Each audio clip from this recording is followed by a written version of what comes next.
Okay, hello. It's Paul Green with another one of our Focus on panel. It's just us girls here today. Um, and we're going to talk about the general topic of what the playing field like for women leaders in business, which I thought, as I've got some quite formidable ladies on here today, that might be an interesting topic to discover. Who knows where it will take us? I'm sure we will find out over the next half an hour or so. If you're tuning into this live or on a replay, feel free to put comments on whatever platform you're on. We can bring those up on the screen and address them live or address them in the future if we know you're responding to a replay. So before we crack on, let's just go around the room and get some introductions. So Julie, who are you? What do you do? Who am I? Who am I? It's a question I ask myself on a daily basis. I am Julie Futcher. My business is the Sales Ace, and I help businesses skyrocket their sales. I do that through the use of sales consultancy, looking at processes, etc., what drives a business, sales teams, how they're performing, sales training, delivering a solution to help people improve, and then the support thereafter. So that's what I do. Thank you very much. Mari, now you've just taken a sip to clear your throat. I know, I was thinking the minute I picked it up, you were going to come to me. Hi, I'm Mari from Tom Rum Team Coaching. I work with leadership teams to help improve their teamwork skills. I also do a bit of leadership development, but primarily I like to work with teams because I believe that when you grow together, it can accelerate your learning and your development. Yeah, that's it. That's me. Thank you very much. And Jackie.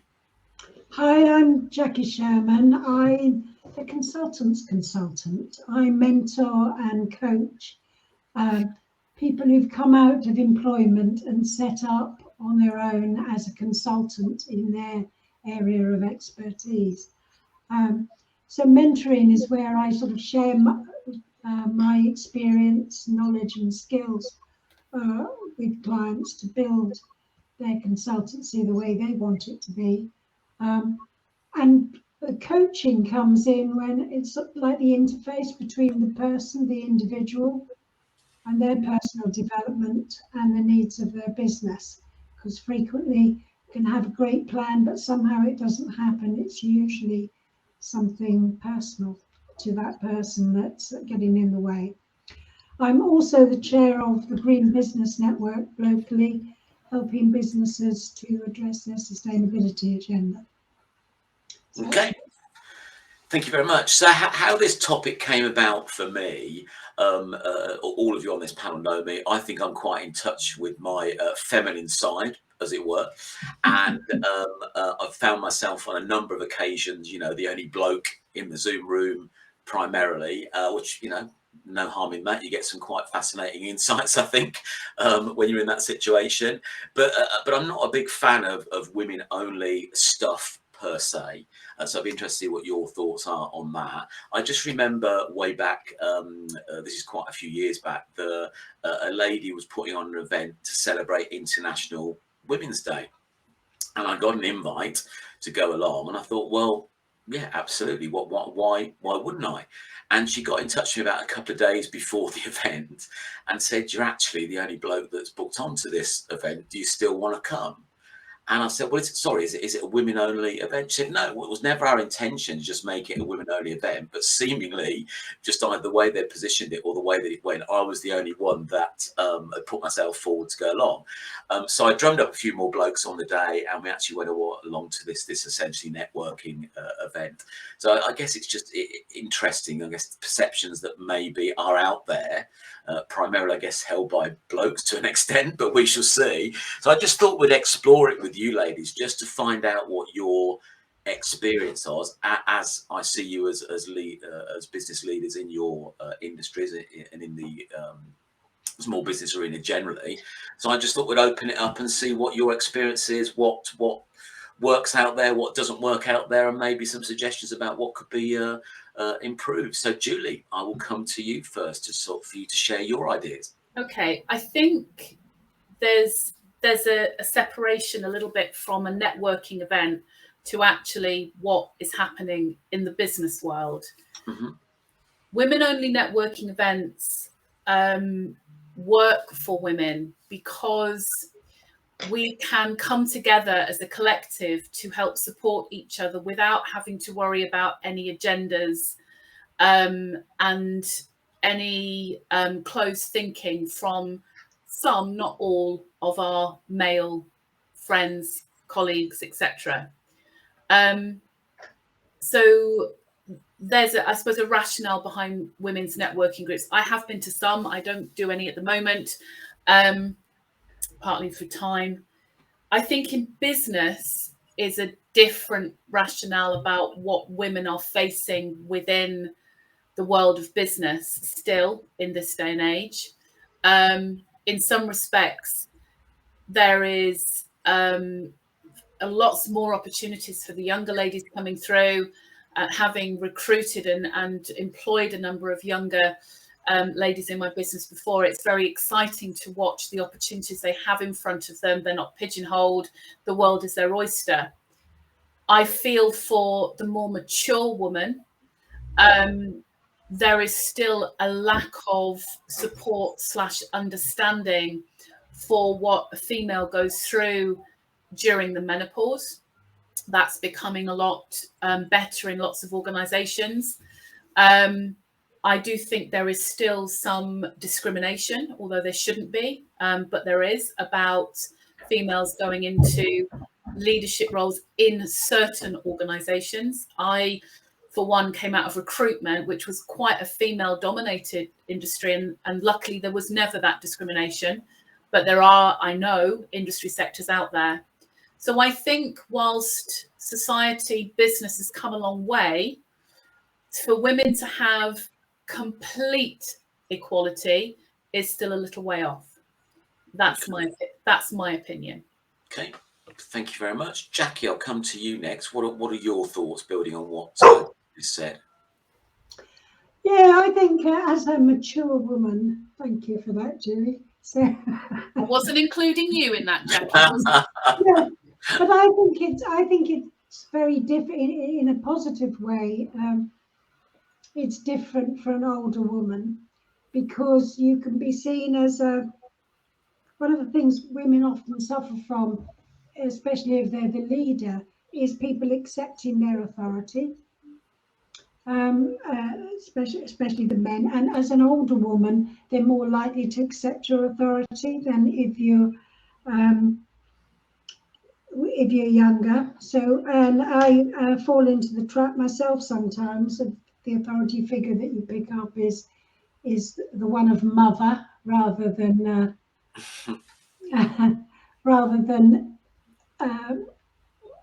alternatives. Can't think how to put it. So that was one of the things I thought about. I personally never let it that get in. It's never in my thinking whether somebody's a man or woman, except in the way they behave, that particular individual. But other people do.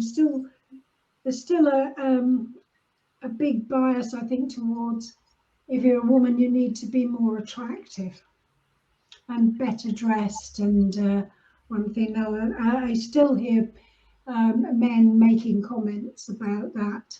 Never to one's face, or never to the woman's face, but certainly when assessing people at interviews and things. But they usually say things like whether they were smart or not. But what they mean is how attractive they are. I think that is still a big bias where men, that doesn't seem to come into the fore. The other thing is, when talking about women-only events, is when women are just with women, they talk differently to when there's a man in the room. And they do. It's you just hear a different type of conversation. So I can't go into more detail on that. Can't think of one off the top of my head, but it definitely is as soon as you add a man into the equation. I, for many years, was in nursing, and frequently you had all women teams, and you introduced a man, and the dynamic of the group would change. So The other thing about that also is I remember coaching a man who was the only man in the organisation, and he was the MD, but everybody else in the team was a female. They were all people he had inherited when he took over the role. And he hired me because he wanted to learn how to manage women. So, but that's not that. If that happens, usually the man's at the top, isn't it? You know, and the women work for him. I think that still applies. Okay, interesting. Mari. Oh, lots there. Interestingly, obviously, Jackie, I know that your background is in healthcare, and the statistics for women in leadership roles in healthcare and teaching and academia are really strong. They're much stronger in those sectors than in any other. In academia, however, it's not at the top. Absolutely. Yeah, it's not the head of the university. It's not, you know, but they will have leadership roles within that. But I think it's interesting that there's a couple of things that come to mind. I remember being told that men only speak to women they're attracted to in business, and thinking, you know, how that shapes your mind when you're 24. As in, oh, well, you know, in order to be successful in networking, I have to look my best all the time, because otherwise they're just going to ignore me. I mean, I was raised by a woman who challenged the bias, I guess, and was raised to not see it. I now realise that a lot of the time I was blind to the discrimination that I received, but I didn't let it hold me back, I guess. It's probably the easiest thing to say. But obviously the theme for International Women's Day for this current year is break the bias. And through that, I've been doing some learning, I guess, around where the bias sits. And I think for women in leadership, particularly, it's not a capability issue at all. I think it's an environment issue, and that actually the senior leadership roles have been are created for a male society. I feel like I'm getting a bit heavy now, but it's so, you know, absolutely, you know, women can succeed in that environment. But if a woman was running a company, if it created a company, a multi-billion-pound company that had thousands of employees, the structure of that business would be different, because our experiences of life are different, and so therefore the way we lead is different. And I think it wouldn't be it would be more balanced, if I'm honest.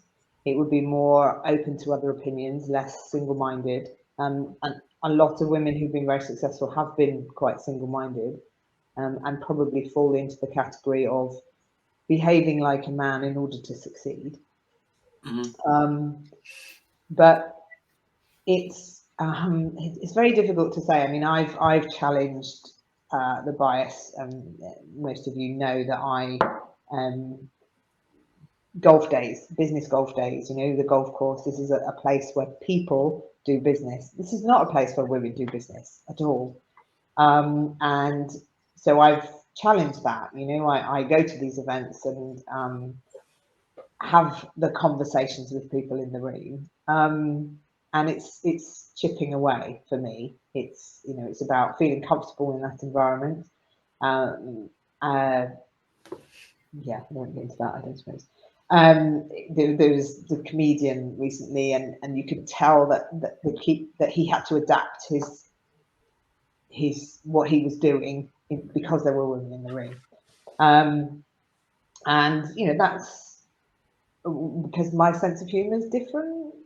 Yeah, maybe, I guess. But I just think it's about changing. I quite often hear men say that women-only groups are man-bashing. This is just an opportunity for women to. And I'm also not a fan.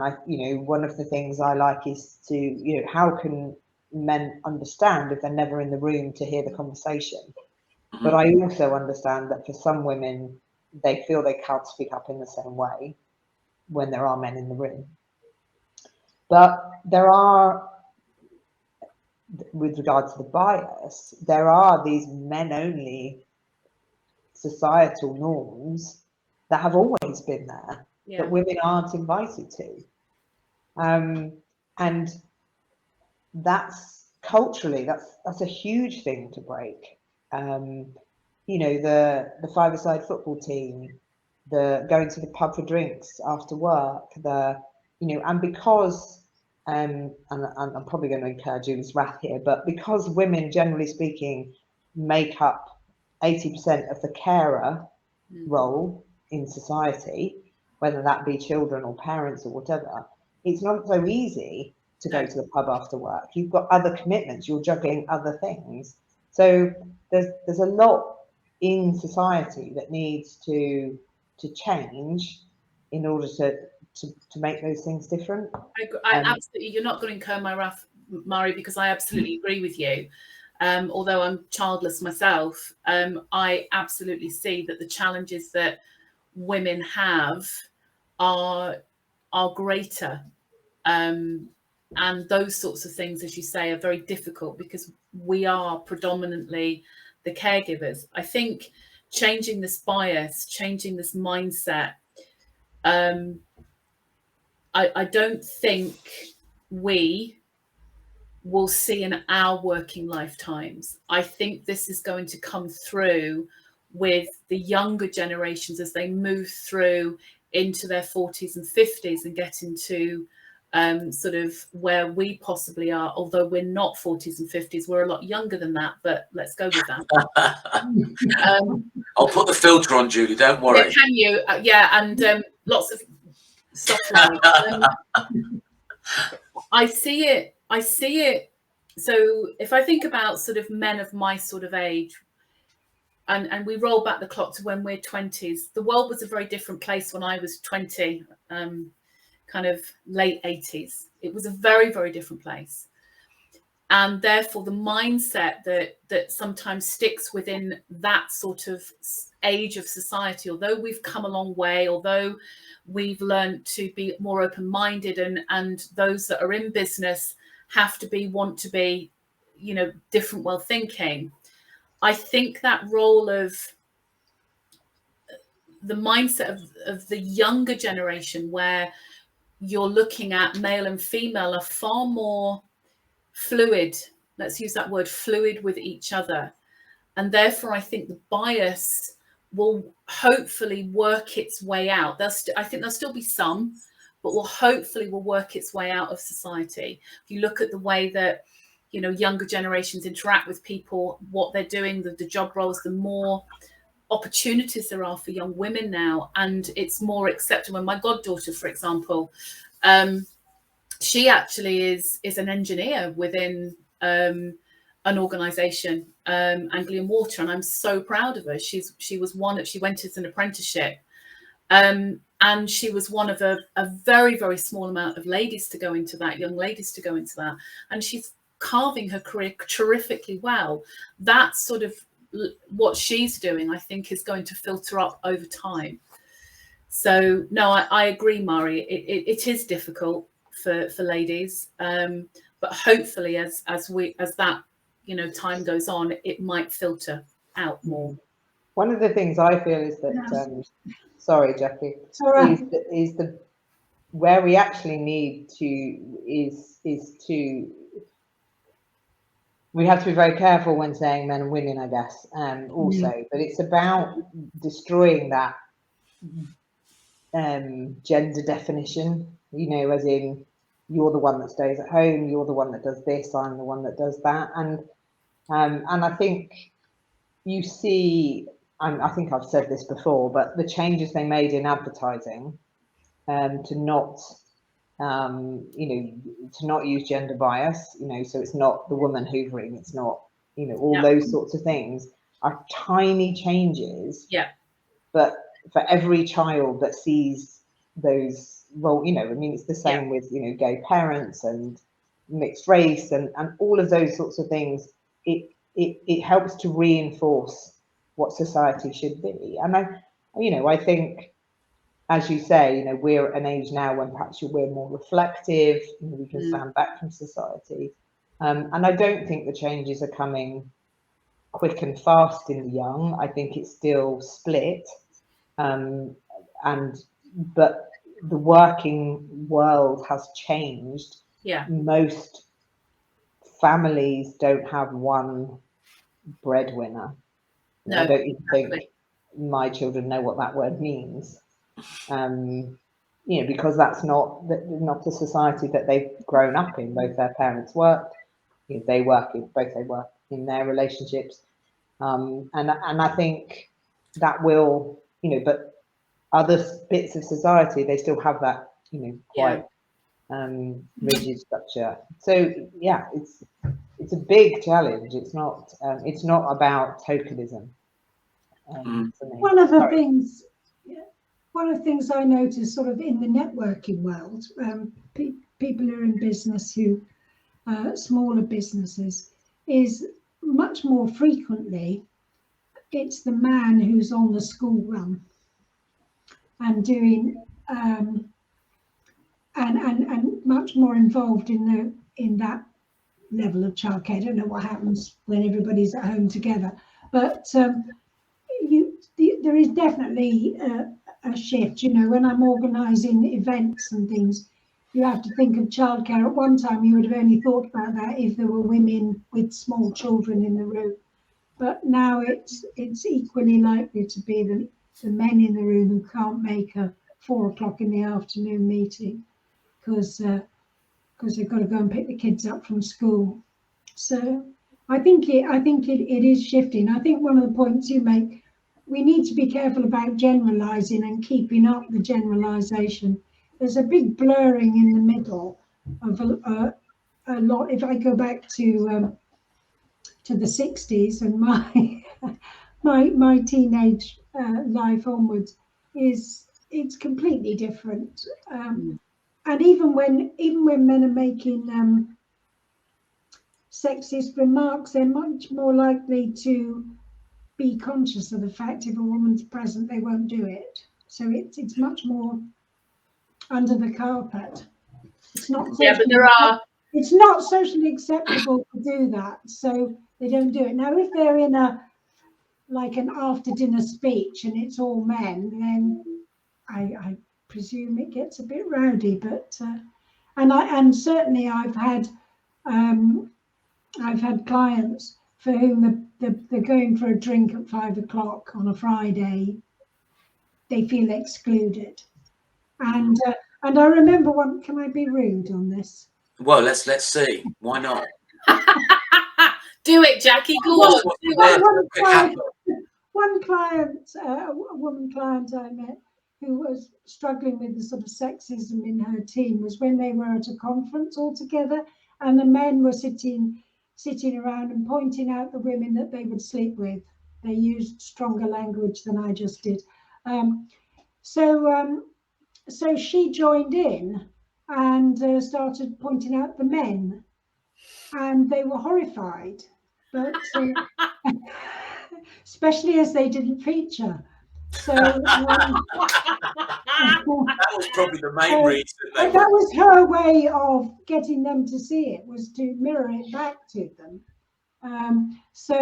But that's an example of how you can be excluded from a team just because normally you wouldn't join in with that type of joke. I didn't think men really did that, but there you are.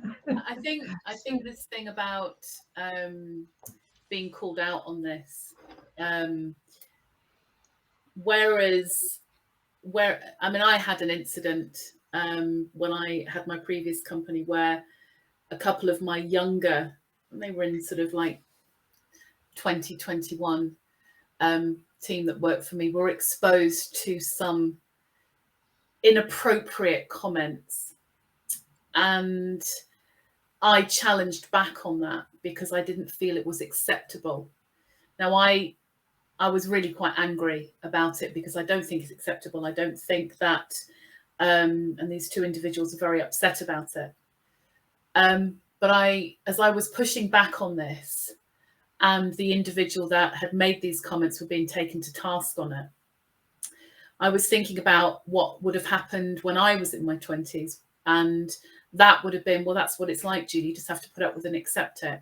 So it just goes to show how society is moving along, how we're challenging that. This said individual, I never did get to speak to personally. I would have loved to have done that and challenged back on that. But somebody else thankfully stepped in and did that for me. I just think it's about, as we've talked about, it's about awareness, it's about challenging, it's about understanding.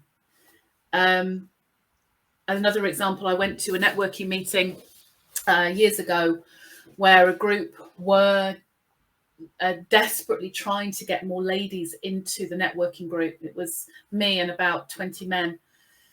And I sat listening to the guys talking around the room about, we want more ladies. And I just pointed out what happened to me when I walked in. I said, let me explain to you what happened to me. I walked in, you all turned around and looked at me. You looked me up and down and then turned back to each other to have a conversation. Now, bless their hearts, they were mortified. So the next lady that came into the networking group, it was literally mobbed. She had a herd of men coming at her. Probably not much better for her either, to be honest. I put my head in my hands. Oh, God. So I just think we're slow learners. Love. Look, and I'm not saying it's just men. Women as well. We're having an education, and it is about this continual evolution, education. I think we talked about playing field of women in business. There is that glass ceiling still. I think it will change. We've talked about that. So yeah, I've run out of my point now. I'm sorry. The glass ceiling isn't just men avoiding it, is it? It's the whole culture stuff and things like the expectation that you will still be in the office at 7 o'clock at night. Yeah. It has other connotations which aren't good for men either. No. And that's what I was saying about how culturally it has to change in order to work. Mm. But there's just one thing I wanted to say actually, that about banter. And we grew up at a similar time. And as I said, when I look back, there's a lot of the sexism came through banter. But you stand there, you take it, you give back, you to some degree continue it. But what I've learned recently is that it's really, as a form of communication for men, banter is a really powerful tool. It allows them to raise topics that they wouldn't raise in a sensible conversation. So it's actually it's difficult because from a politically correct point of view, most of the time it's inappropriate, but actually it is useful for men, and maybe it's something that gets more reserved for men only groups and when they're together and things like that. But I thought that was a really interesting point, and something It's that an has interesting to be point actually. In the same way that when you go to women only network, I mean, I went to a very senior leadership women's network, and I was astounded at the number of women who were just saying, "Oh, it's just so nice to be able to speak without there being men in the room." And you know, I don't really understand this. It's not something I've had a problem with, but you know, there were very senior leaders who just felt belittled. And in the same way that it's important for women to be able to have those conversations with each other, I think it is important that men have that space to talk. And for them, you know, banter is part of that, I think. You know, Paul, your community is very banterous. It is, and I guess that's a reflection of me. And you know, I can be a little bit cheeky, as you all know. I'd be mortified if any of what I said, and I'm sure you've all been on the end of some of it at some point, that you know, I'd offended you in any way or been sexist towards you in any way. You know, that hopefully you just see it for that. I don't know, it's a way of building connection, isn't it? Humour and having that common ground for me. And, you know, sometimes I have had to check in with people afterwards, you know, particularly some of your younger staff that you mentioned, Julie, and you were very magnanimous there because the event you were talking about was one of my events that happened. Well, I didn't want to bring that to table because that's fine. You know, I was present too. Yes, you were, Jackie, yeah. What I would say about that is, it's where the banter boundary is, where the line is different, isn't it? Because women like banter too, and jokes, and we make sexist jokes as a kind of, yes, we do, in the same way as a release of tension. But it's also it's where you put the line of what starts to be offensive or starts to be having a dig. And one of the dangers of banter in the workplace is that crosses that line, doesn't it? It does. If there's anybody who stands out as being a bit different from the others, that usually happens. I remember when the Equality and Diversity Act came out, replacing sexual discrimination and race. And I was working in a recruitment agency at the time, and we, as leaders, managers within the recruitment business, we had a briefing about it.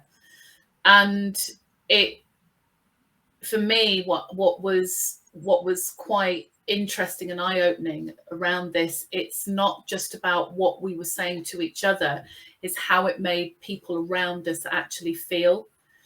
There's been a number of times in the coaching that I do with my clients and some of their employees, that situations have happened which I look at from the age I am, and from sort of, if it would happen to me,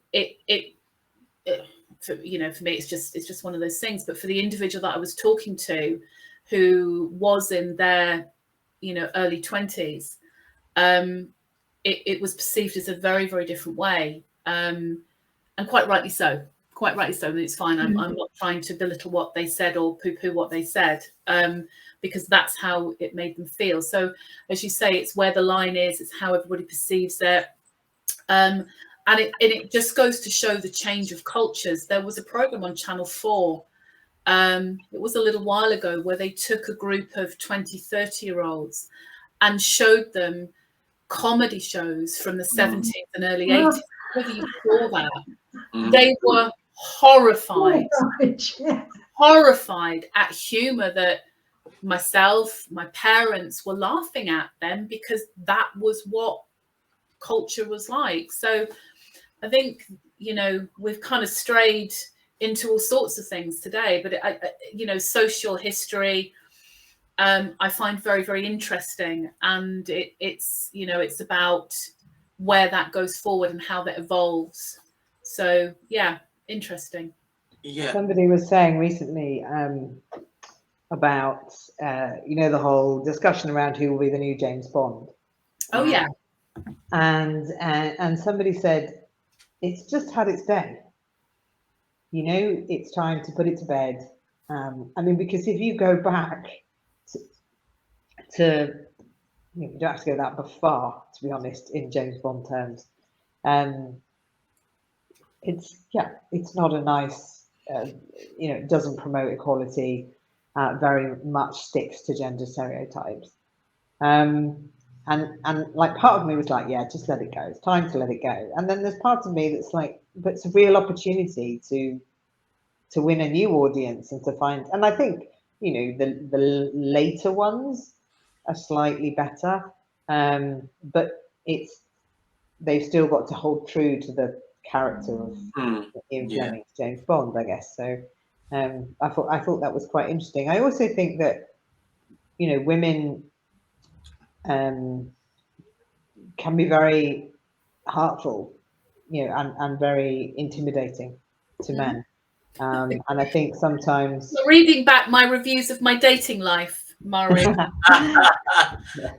Well, if you stick to James Bond and you pick up the role that Judi Dench picked up, I mean, she was his boss, and she's fairly intimidating as well. Love her.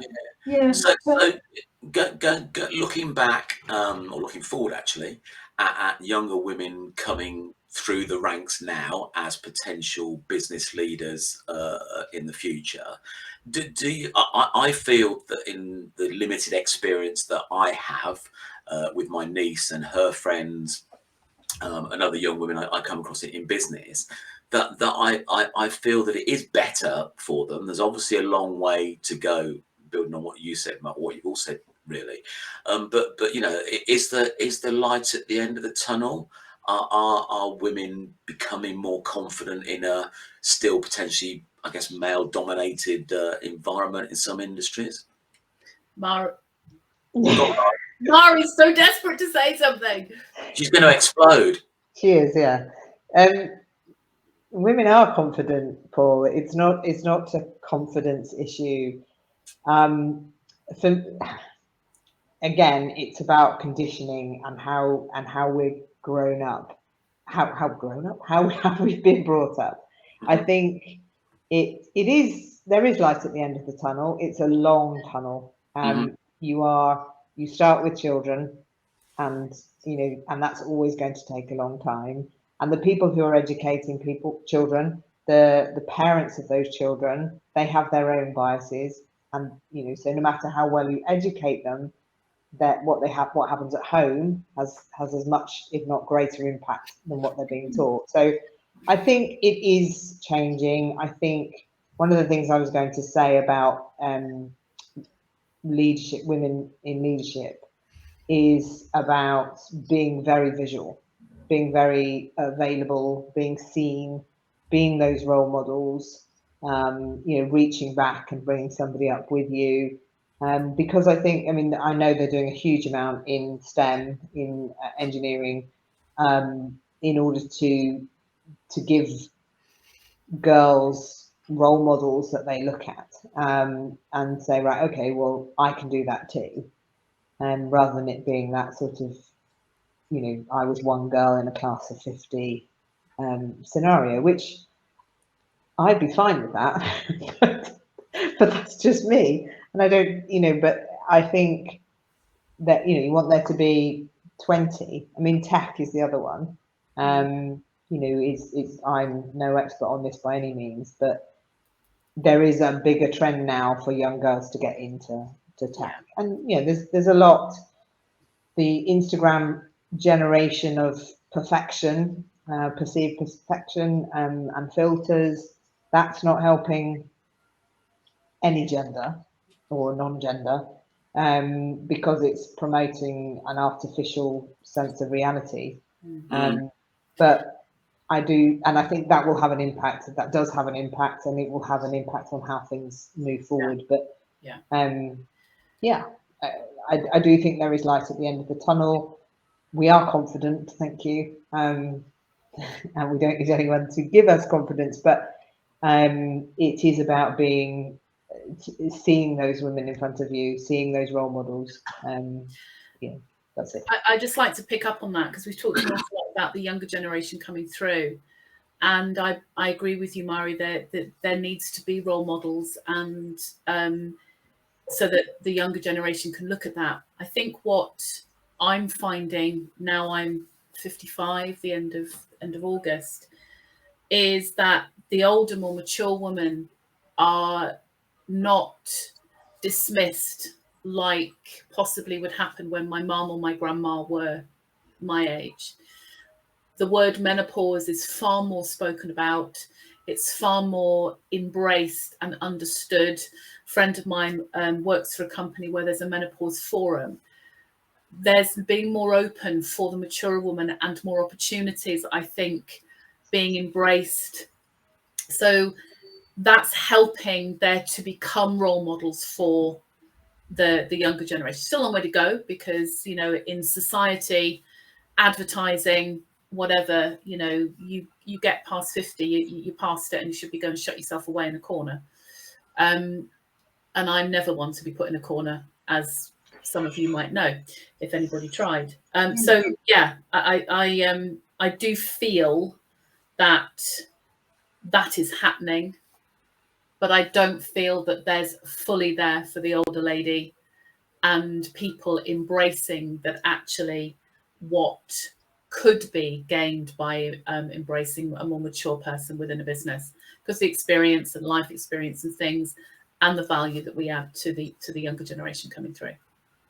And we like to go down the pub on a Friday evening because we have a lot more children. Absolutely. Okay, so it's a topic that obviously we could continue for a lot longer, but I try and keep these to around about 40 minutes. So is there anything else that you'd like to contribute to the conversation today? Any last pearls of wisdom or insights from your point of view?